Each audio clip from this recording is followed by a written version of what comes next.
dyan mga kaigang. Ang ganda talaga ng surround sound sa sinehan no? Palibot yung tunog, para ka talaga nasa movie. Kaso yung problema, yung mga surround sound na setup, madalas umaabot ng 30,000, 50,000, o mahigit pa. Pero what if sabihin ko sa inyo, pwede na tayo magkaroon ng surround sound system under 11K lang.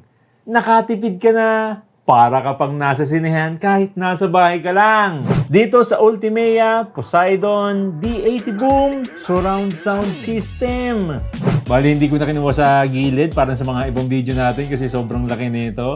Yung link nito nandito lang sa ilalim ng video natin o kaya check nyo yung description or pinned comment sa baba. Sa mga hindi pa familiar sa Ultimea, nag-originate to sa Shuttle. Isa to sa mga rising brand pagdating sa home theater setups katulad ng surround sound systems at projectors. Bale yan, ito yung box niya. Kamay na lang yung nakikita sa atin. Hindi tayo makita sa camera. Sobrang laki. So yan, inihiga na lang natin yung box para mas makita natin. So, 6 na speaker no? 1, 2, 3, 4, 5. Tapos ito yung pang-6, yung subwoofer. Bale, itong main soundbar niya parang equivalent na sa 3 kasi meron tong left speaker, center speaker, tsaka right speaker dito. Tapos ito naman sa likod ng box, i-flip lang natin. Yan, ito yung ideal setup, no? Bali kung makita nyo yung main soundbar, parang may 3 beam. Kasi nandito yung left speaker, center speaker, at right speaker.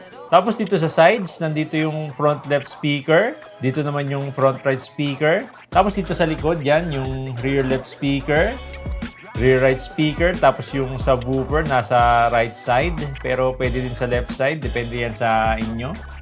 So yun lang naman, kaya i-unbox na natin to. So, nandito na yung manual, tsaka quick guide. Kasama na rin dito yung HDMI ER cable, tsaka optical cable. Tsaka nandito na rin yung mga color-coded na cable sa mga speakers. Yung maganda dito, meron ng label kung saan mo ikakabit, kaya sobrang dali lang i-set up. Tapos, nandito naman yung DC adapter. Meron na rin kasamang free wall mount kung gusto nyo ilagay sa pader nyo yung speakers. Ito naman yung remote niya. Full pack sa buttons, kumpleto sa settings. Tapos ito naman yung subwoofer. Laki na ito, halos di makita sa cam. Ito naman yung soundbar na may left, center at right speaker. May buttons din sa top. Then, ito yung isa sa mga speakers niya. Identical sila ng design. Pare-parehas lang yung itsura. Bali, 4 na malilit na speakers to. So, 6 na speakers to, pero itong main soundbar, equivalent sa 3 kasi may left speaker, middle, at right speaker siya. Color-coded na rin, tsaka may labels yung cable, kaya madaling i-set up kahit walang manual. Bali, naka 7.1 channel to at naka Dolby Atmos. Yun yung ginagamit mismo sa mga sinihan. Tapos naka Surround X yung codec nito. Sa build quality naman, combination ng hard plastic at metal. Actually, napaka-solid ng build niya kasi affordable premium tong Ultimea. So, a total of 500 watts itong Ultimea Poseidon D80 Boom. Dito sa soundbar niya, nandito na yung front and left speaker ports, aux port, optical, USB-A, HDMI EARC. Ito yung recommended na source para ma-experience natin yung Dolby Atmos surround sound. Tapos yan yung HDMI in. Pero yung gagamitin natin ngayon, itong HDMI EARC na source. Pwede nyo to iset sa Ultimea app or dun sa remote niya. O kaya naman dito sa button ng soundbar. Imagine mo yun, no? 3D surround sound, tapos Dolby Atmos na ginagamit sa sinihan. Pwede mo nang ma-experience sa bahay under 11K lang. Kaya i-set up na natin to. Ito, naka-set up na yung Ultimea Poseidon D80 Boom natin. Nasa harap yung main soundbar na may left and right at middle speaker. Tapos nandito na rin yung front left speaker tsaka front right speaker.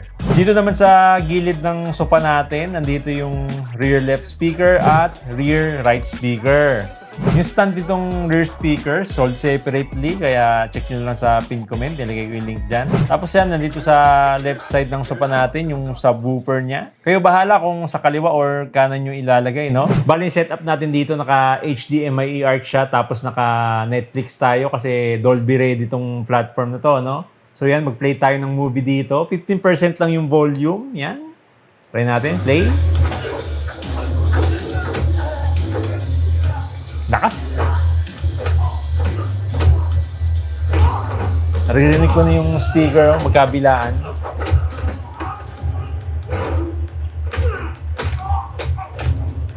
Nice. Ganda ng bass niya.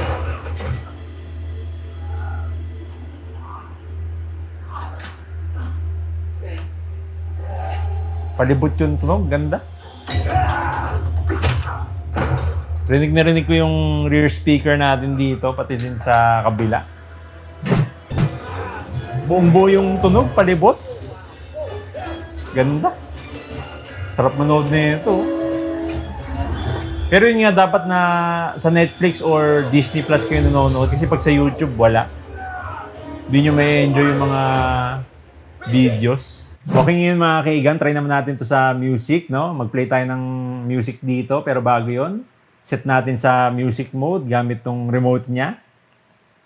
Yan, naka-music mode na. Tapos 15% din yung volume, parang kanina sa mga movies. Yan, play natin. Ang hina. Meron naman. Doon din sa kabila meron.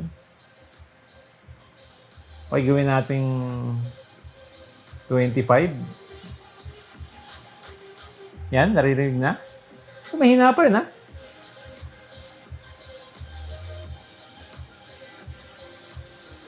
Kaya itong hina. Try natin 45.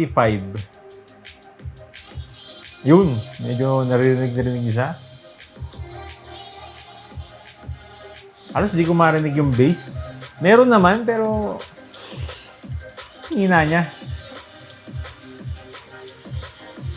Okay, gawin pa natin 50%.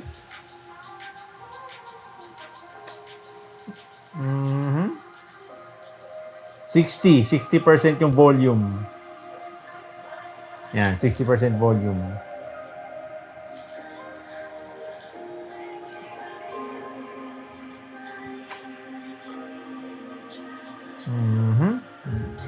Mahina pa rin siya compare sa movies.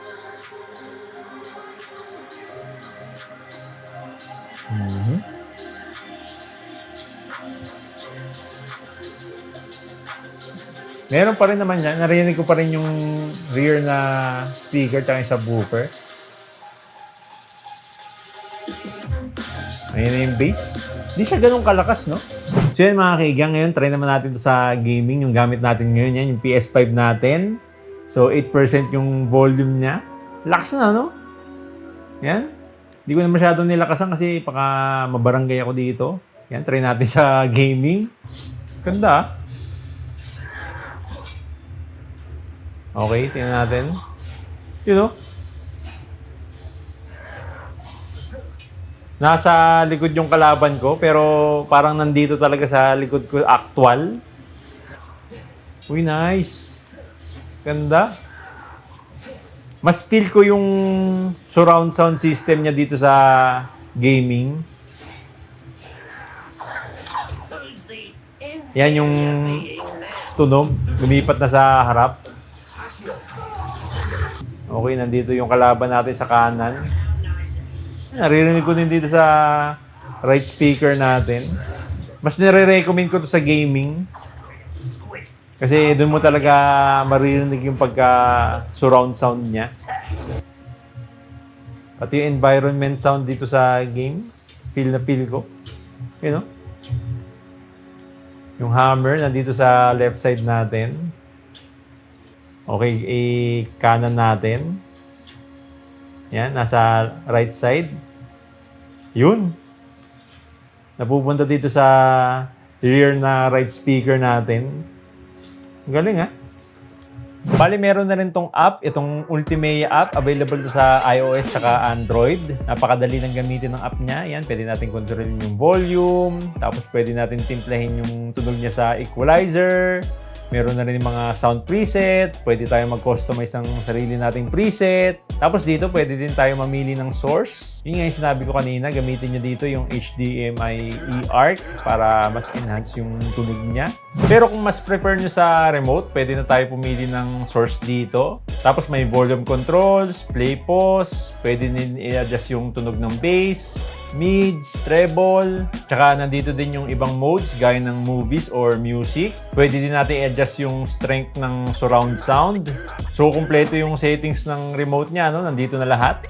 Yun nga lang, pagdating sa music, mas lamang yung highs tsaka mids niya. Yung bass, hindi gaano. Tingin ko dahil do sa Dolby Atmos, nakadesign lang yun sa mga movies, hindi pang music streaming. Pero yung maganda dito, pwede nyo timplahin yung tunog niya sa Ultimate app. Available to sa iPhone at Android. Pero sulit na rin no? Under 11K lang, tapos naka Dolby Atmos surround sound system ka na.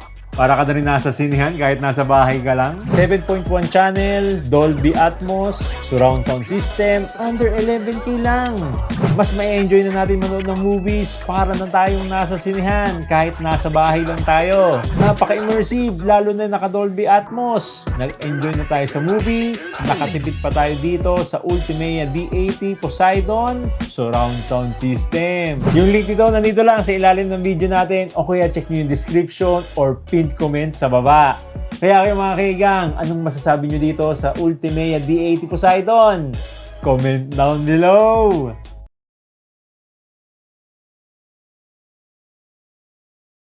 Di mo nakalimutan ha? I-announce natin yung 3 lakh winners itong Aurashare BS01, okay? Winner number 1. Yan, tandaan mo na lang yung pangalan, no? Okay, winner number 2. Pick a winner ulit. Okay, na-pick ka na eh. Daming comment ni Lodi. Winner number 2. Yan. Tandaan niyo yung name ha. Winner number 3. Okay, message nyo lang ako sa Facebook, no? Within 24 hours, pag walang nag-claim, sorry, hindi na natin ipapa-raffle ulit. Okay, yun lang.